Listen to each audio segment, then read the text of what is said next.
ഇസ്ലാമിക ജീവിത മാതൃകകളായിട്ട് നമുക്കാർക്കും സമൂഹത്തിന് മുമ്പിൽ ഇസ്ലാമിനെ പഠിപ്പിച്ചു കൊടുക്കുവാൻ കഴിയുന്നില്ല എന്നുള്ളതാണ്. പ്രസംഗങ്ങളും പ്രഭാഷണങ്ങളും ഒക്കെ നടക്കുന്നുണ്ട്. പക്ഷെ പലപ്പോഴും അത് ഇഷ്ടമുള്ളവരെ പ്രശംസിക്കാൻ വേണ്ടി ഉപയോഗിക്കുന്നുണ്ട്, ഇഷ്ടമില്ലാത്തവരെ വിമർശിക്കാൻ വേണ്ടി ഉപയോഗിക്കുന്നുണ്ട്. അതാണല്ലോ ഇന്ന് നടന്നുകൊണ്ടിരിക്കുന്നത്. നമ്മുടെ പ്രബോധനവും നമ്മുടെ പ്രസംഗങ്ങളും നമ്മുടെ പ്രഭാഷണങ്ങളും നമ്മുടെ സമ്മേളനങ്ങളും ഇഷ്ടമുള്ളവരെ പ്രശംസിക്കാനും ഇഷ്ടമില്ലാത്തവരെ വിമർശിക്കാനും എല്ലാവരും അങ്ങോട്ടും ഇങ്ങോട്ടും ചെയ്യുന്നു. ഞാൻ ആരെയും പ്രത്യേകമായിട്ട് കുറ്റപ്പെടുത്തുകയല്ല, എല്ലാവരും അങ്ങോട്ടും ഇങ്ങോട്ടും ചെയ്യുകയാണ്. ഇഷ്ടമുള്ളവരങ്ങനെ പ്രശംസിച്ച് ആകാശത്ത് കൊണ്ടുകൊണ്ടേ വെക്കും, ഇഷ്ടമില്ലാത്തതിനെ ചവിട്ടി താഴ്ത്തി പാതാളത്തിലേക്ക് ചവിട്ടി താത്താൻ ശ്രമിക്കും. അതാണ് ഇപ്പം ഇന്ന് സംഭവിച്ചുകൊണ്ടിരിക്കുന്നത്. പ്രബോധനം എന്ന് പറഞ്ഞാൽ അതായി മാറിയിരിക്കുന്നു. ഇതിൽ നമ്മളെ തന്നെ തിരുത്തേണ്ടതുണ്ട്. നമ്മളോട് തന്നെ നമ്മൾ കാണിക്കുന്ന ഈ ആത്മവഞ്ചന, പ്രബോധനത്തിൻ്റെ മാർഗത്തിലുള്ള ആത്മവഞ്ചന, നമ്മളത് തിരിച്ചറിയേണ്ടിയിരിക്കുന്നു.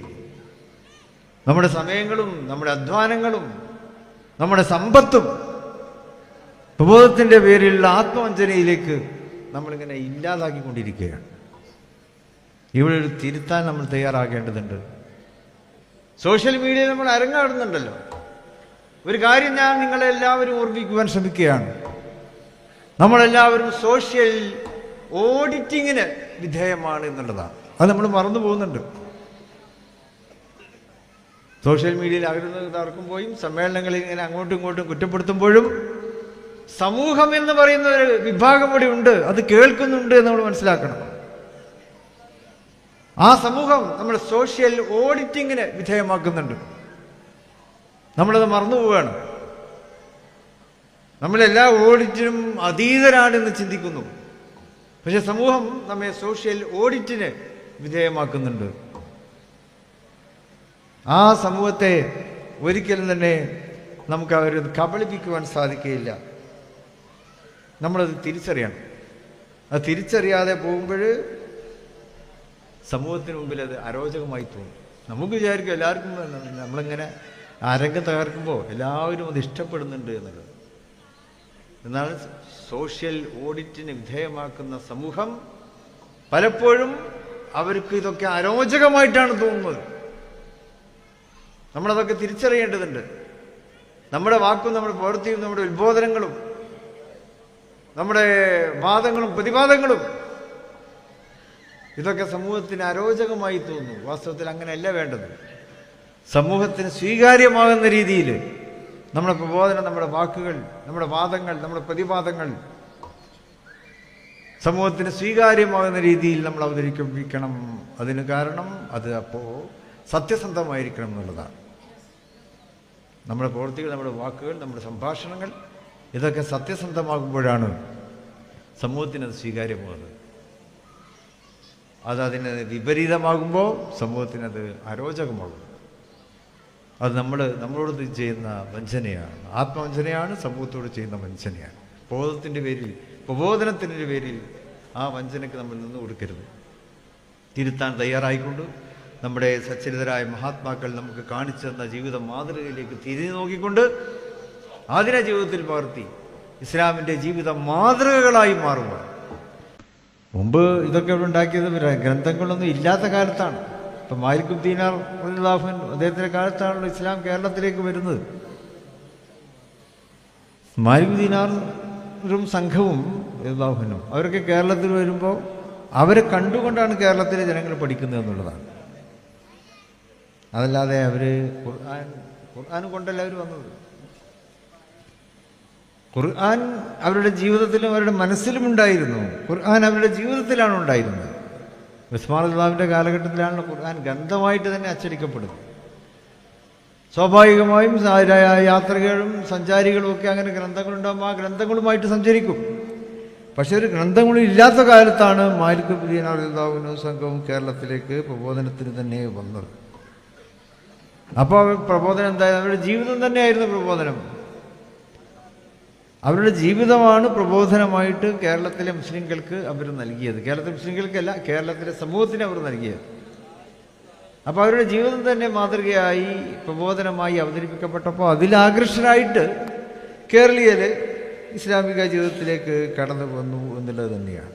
അപ്പോൾ ഇസ്ലാമിക ജീവിത മാതൃകകളാണ് ഇസ്ലാമിനെ കേരളത്തിലെന്നല്ല ലോകത്ത് തന്നെ പ്രചരിപ്പിച്ചിട്ടുള്ളത്. ഇസ്ലാമിക ജീവിത മാതൃകകൾ വിശുദ്ധ പ്രവാചകൻ സല്ലല്ലാഹു അലൈഹി വസല്ലം തന്നെ ഏറ്റവും വലിയ മാതൃകയായിരുന്നു.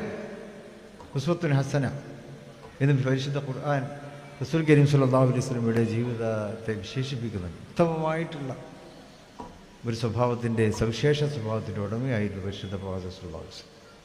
അപ്പോൾ ആ മാതൃക തന്നെയാണ് നബി സല്ലല്ലാഹു അലൈഹി വസല്ലമയുടെ അനുചരന്മാരും സ്വീകരിച്ചത്. അപ്പോൾ അവരൊക്കെ കാഴ്ചവെച്ച ആ ജീവിത മാതൃകയാണ് ഇസ്ലാമിനെ ലോകത്ത് പ്രചരിപ്പിച്ചിട്ടുള്ളത്. ഇന്നും അത് തന്നെയാണ് നമുക്ക് വേണ്ടത്.